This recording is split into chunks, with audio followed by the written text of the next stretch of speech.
Momento de esta madrugada, como les decíamos, fue detenido el expresidente Abdalá Bucaram Ortiz.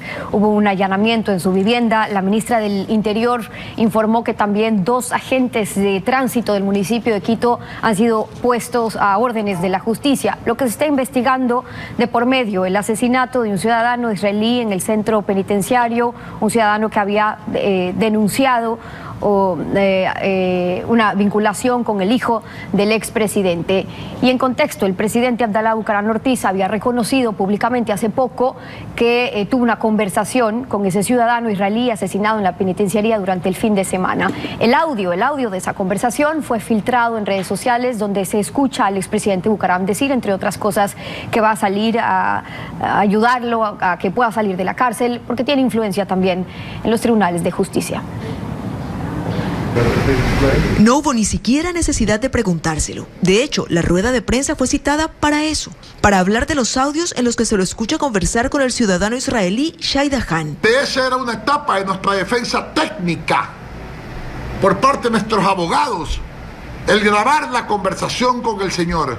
El mismo israelí que había confesado vendió insumos médicos a Jacobo, el hijo mayor del expresidente. ¿Y cuál es el de...? A ver, en el hipotético caso que así sea, ¿cuál es el delito? Todo el mundo vende aquí, vaya ahorita y compra naranja. ¿Cuál es el crimen?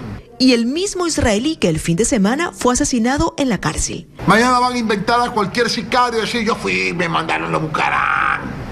Esa historia no la he conocido en mi vida. Aquí hay muchas hipótesis. Lo cierto es que la familia Bucaram jamás en la vida ha tenido un muerto en este país. No seríamos solamente un estúpido puede mandar a matar sabiendo que pueden decir estos son. En una parte del audio se escucha al israelí hablando sobre garantizar su vida. Yo tengo tu palabra, nadie va a tratar a matarme, nada de eso. Sí, ya hablamos de lo de la palabra. Ya hablamos de la palabra y yo mantengo mi palabra que yo en el tribunal te saco. ¿Tengo tu palabra de que no me van a matar? Claro, que no lo va a matar el gobierno, pues. Y claro, esas palabras son inducidas además en contra de uno. ¿Cómo te voy a matar yo si te va a matar el gobierno?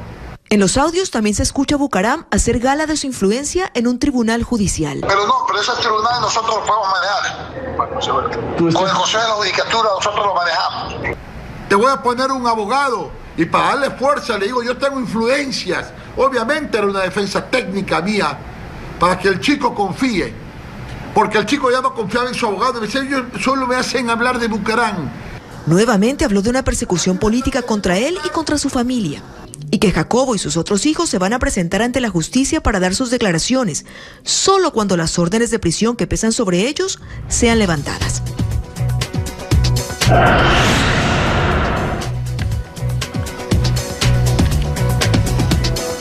7 de la mañana con 2 minutos, revisemos los temas de quienes serán hoy nuestros invitados en este miércoles 12 de agosto.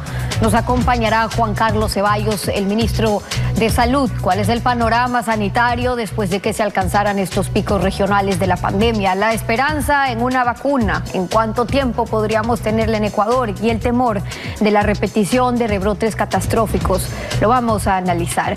Hoy también estará con nosotros Freddy Carreón, defensor del pueblo. ¿Qué va a pasar con la flota pesquera china mientras el Ecuador negocia un crédito con ese país por 2.400 millones de dólares? Se violó la zona económica exclusiva del mar territorial. La inspección que Fiscalía nunca hizo a las bodegas de los buques a pedido de la Defensoría del Pueblo en Galápagos. Lo vamos a examinar también. La actualidad, los protagonistas, el análisis y la información en Contacto Directo. La pandemia alcanzó sus epicentros regionales en abril, en Guayaquil, en julio, en Quito, desbordando al sistema de salud pública. Y ahora la expectativa se centra en una reactivación social que no traiga la catástrofe de segundos picos o rebrotes. Por eso vale la pena hacer una evaluación global. Juan Carlos Ceballos, ministro de Salud, nos acompaña. Bienvenido a Contacto Directo. Buenos días. Bueno, vamos a restablecer esa conexión con el ministro de Salud cuando son las 7 de la mañana con 3 minutos para poder hacer una evaluación de lo que está ocurriendo ahora mismo cuando Pichincha ha superado ya el número de contagios en Guayas, aunque es importante reconocer que el número de muertos es significativamente menor. Pero ¿qué está pasando y qué es lo que se viene? Lo conversamos en instantes. Mientras tanto, les contamos que 2 reos fueron asesinados en la cárcel de Cotopaxi. Esto ocurrió después de una riña que fue registrada en el pabellón de máxima seguridad. Vamos a revisar esos hechos también.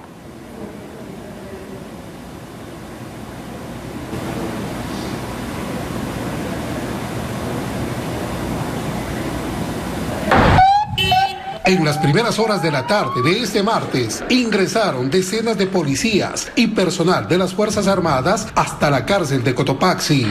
Mientras tanto, el Servicio Nacional de Atención Integral a Personas Adultas Privadas de la Libertad indicó lo siguiente en una publicación en su cuenta de Twitter. Como producto de la riña al interior de la etapa de máxima seguridad del Centro de Rehabilitación Social Sierra Centro Norte, ocurrió el deceso de 2 PPL. Al momento, se brindan facilidades en las investigaciones para determinar a los presuntos responsables.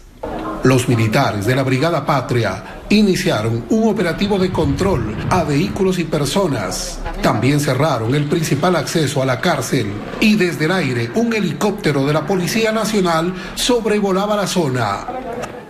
El relajamiento de ciertas medidas de seguridad durante este feriado que acabamos de pasar acarreó la expansión, la preocupación, la videovigilancia del ECU 911 sí pudo evitar que 235 eventos se convirtieran en delitos. También se vio una carga vehicular moderada en los ejes viales del país, una reducción de un 11% en las aglomeraciones, un 68% en las fiestas clandestinas y un 55% en incumplimiento del toque de queda. En general, la respuesta ciudadana fue positiva en el feriado, pero ¿qué indican las previsiones? ¿Cuál es la tónica para el futuro inmediato? Se lo preguntamos al ministro de Salud. Ahora sí, restablecida esa comunicación. Ministro, ¿nos escucha bien usted ahí?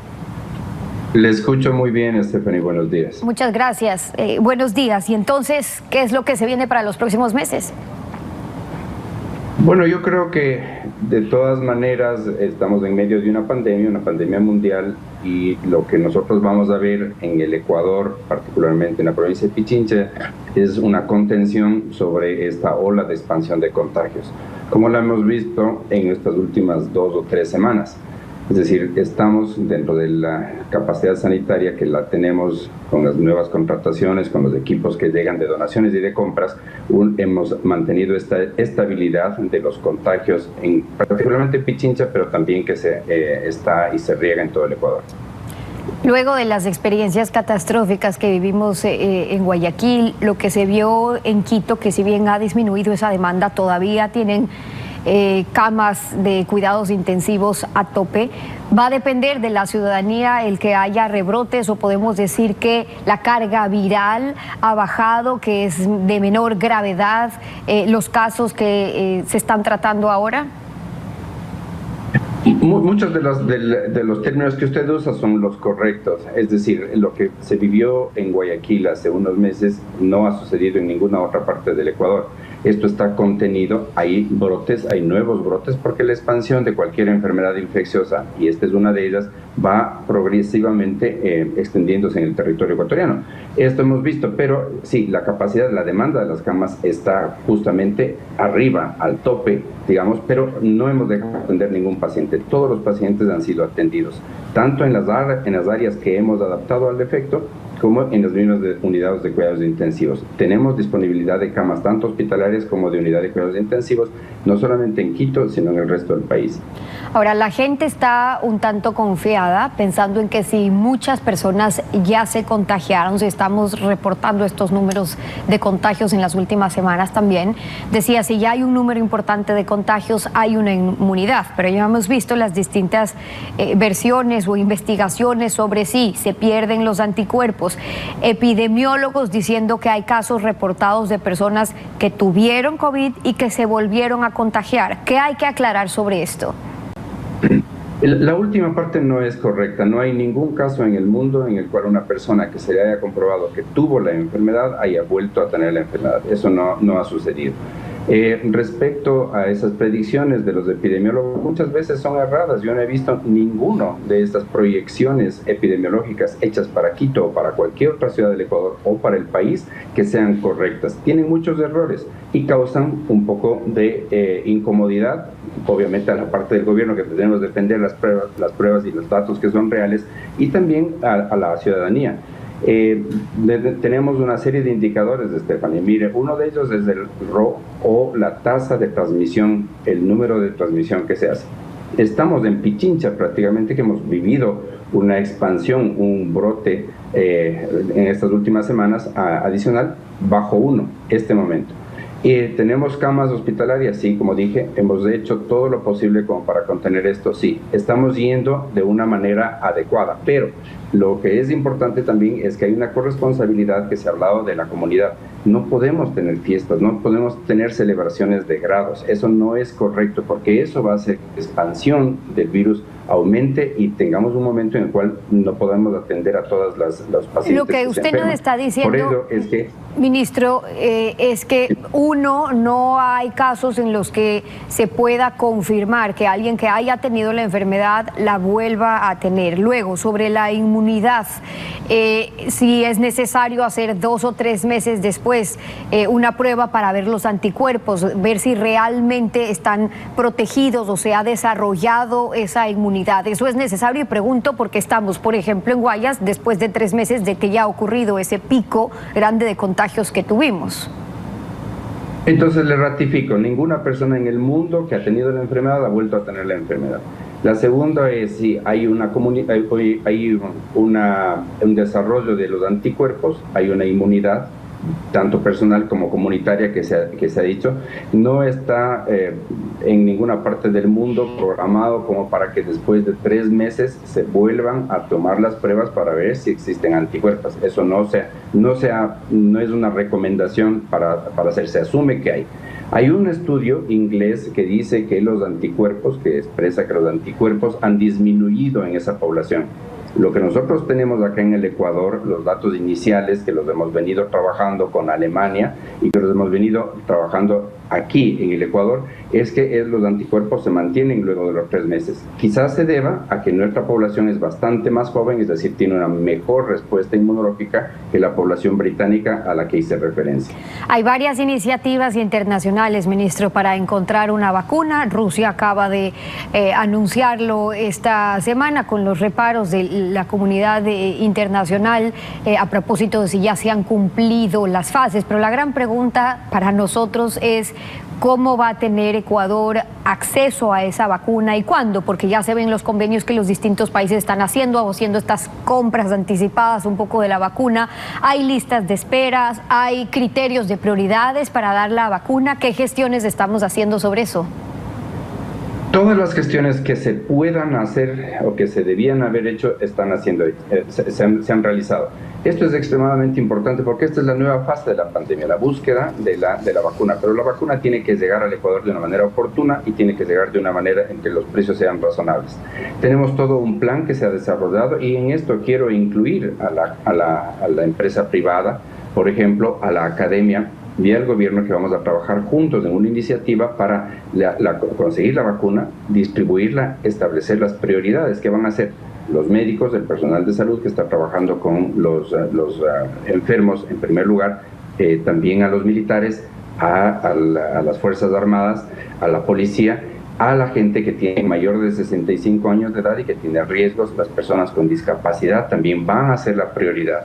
Pero estamos ya iniciando el plan. Hemos hecho hemos hecho contacto a través de la Cancillería, de la embajadora Baki de manera particular y también en Europa, con AstraZeneca y Oxford, Hemos hecho una solicitud con Pfizer, estamos con Moderna en los Estados Unidos, como para que, de nuevo, dos cosas se cumplan con la vacuna. La primera es que la vacuna llegue de manera oportuna, que nosotros estemos en esa lista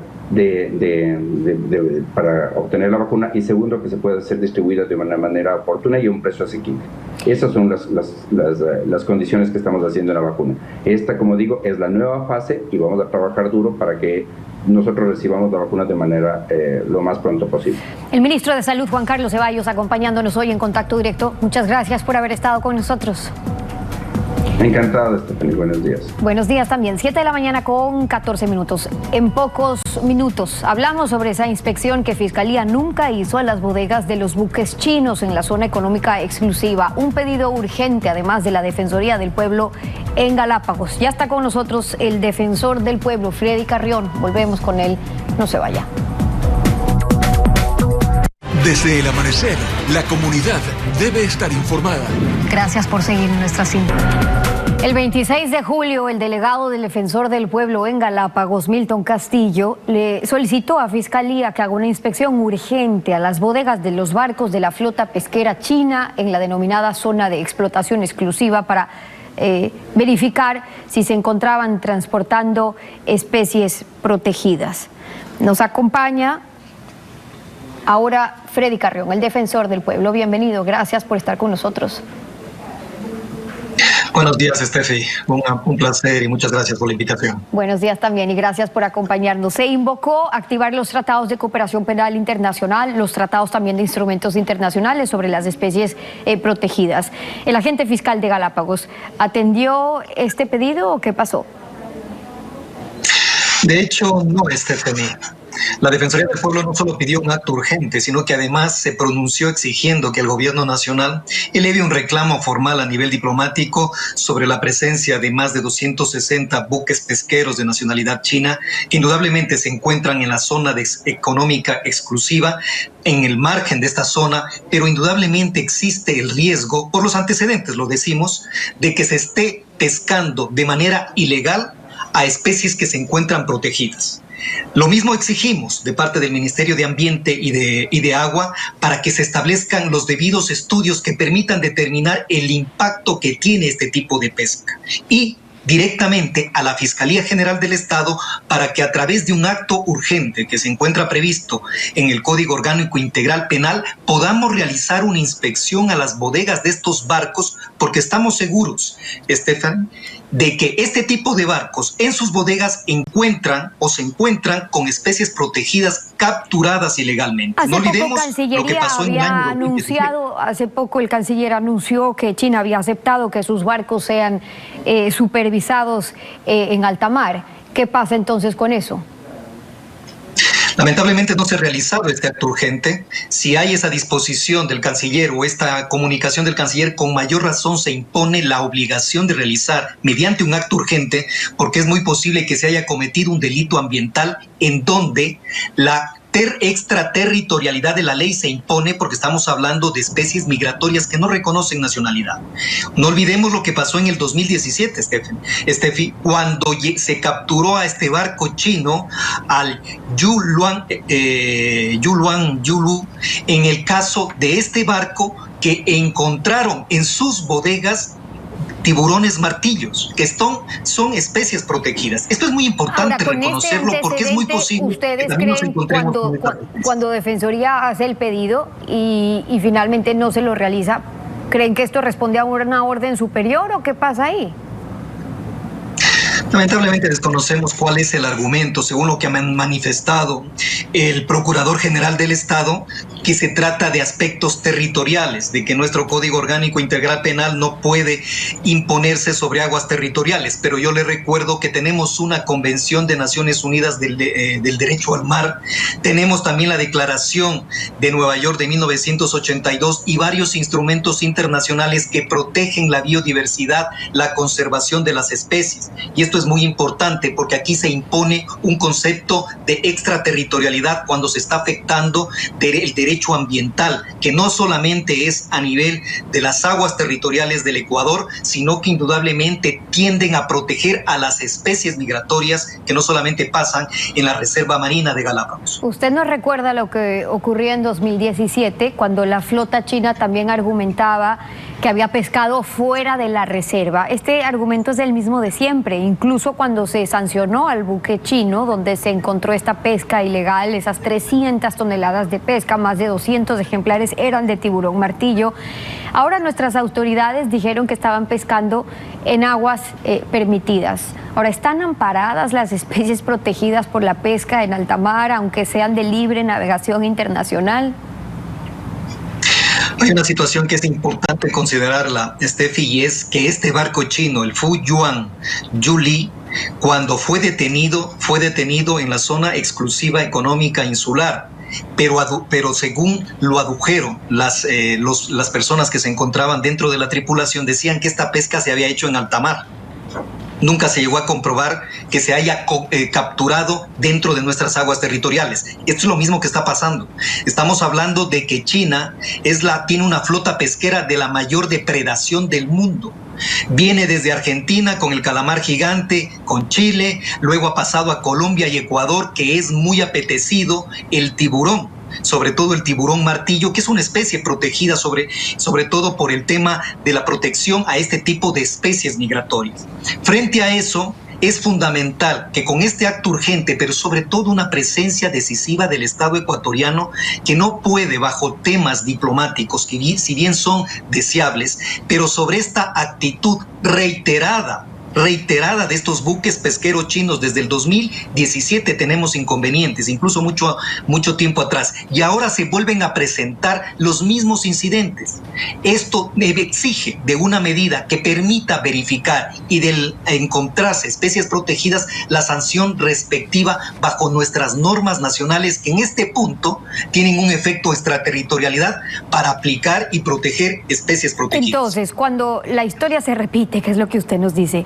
Uno, el acto solicitado, este acto urgente que pidieron a Fiscalía, tenía el fin de verificar si se estaría cometiendo el delito tipificado en el artículo 247 del COIP, que habla del daño a la flora y la fauna. Lo que usted nos dice es que la legislación internacional sobre la materia da competencia sobre la pesca a las especies migratorias a los países que protegen estas especies. Pero si es la historia de nunca acabar de todos los años, y para este año han anunciado esta moratoria de pesca desde el 1 de septiembre por unos 3 meses, pero ya sabemos lo que puede pasar el próximo año también. ¿Qué es lo que cabe?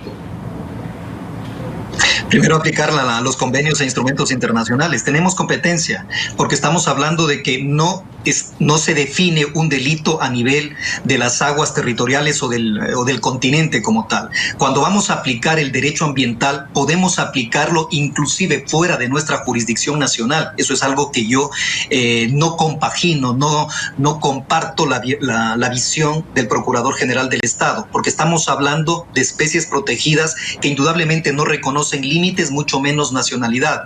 Frente a eso, frente a esta posibilidad que se viene repitiendo año tras año, buques pesqueros de gran tonelaje que capturan pesca y sobre todo especies protegidas, es ahí donde debemos aplicar el derecho ambiental, que tiene un efecto extraterritorialidad en función de los instrumentos internacionales, en función de la propia convención de la CONVEMAR, que nos permite que cuando un país pesca en aguas internacionales tiene un deber fundamental de proteger y conservar este tipo de especies. Y China está obligado porque también forma parte de la CONVEMAR. Frente a eso, la facultad de las autoridades nacionales de aplicar la ley, de verificar si existen pesca de especies protegidas, se impone, y con mayor razón.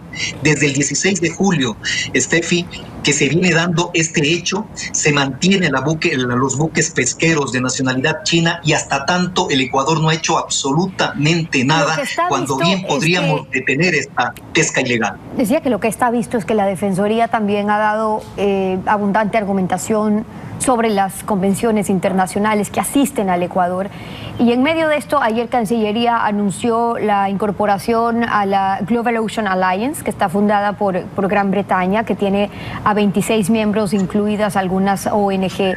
Esta membresía suma, pero la asociación no obliga multilateralmente, peor a China, que no es un miembro siquiera. Entonces, ¿qué correspondería para que se pueda lograr que China se adhiera a principios como la Convención para la Conservación y la Ordenación de los Recursos pesqueros, por ejemplo?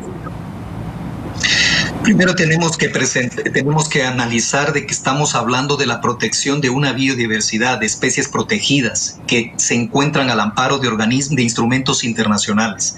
Eso indudablemente tiene una aplicación que inclusive países que posiblemente no se encuentren o no hayan suscrito ciertos instrumentos internacionales, otros como la CONVEMAR y la Declaración de Nueva York, le exigen y le obligan a proteger especies, a mantener y a conservar este tipo de especies. Aquí es muy importante, insisto, la aplicación del derecho ambiental de manera extraterritorial, inclusive, obviamente, en contra de la voluntad de ciertos estados que están afectando, como en este caso chino, están afectando y depredando nuestra reserva marina de Galápagos. Es la argumentación del defensor del pueblo, Freddy Carrión, acompañándonos hoy en Contacto Directo. Gracias por estar con nosotros.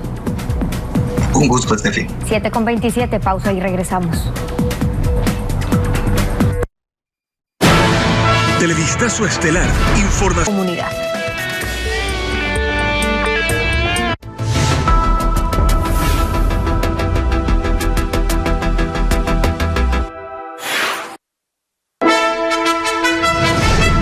Televistazo en la comunidad.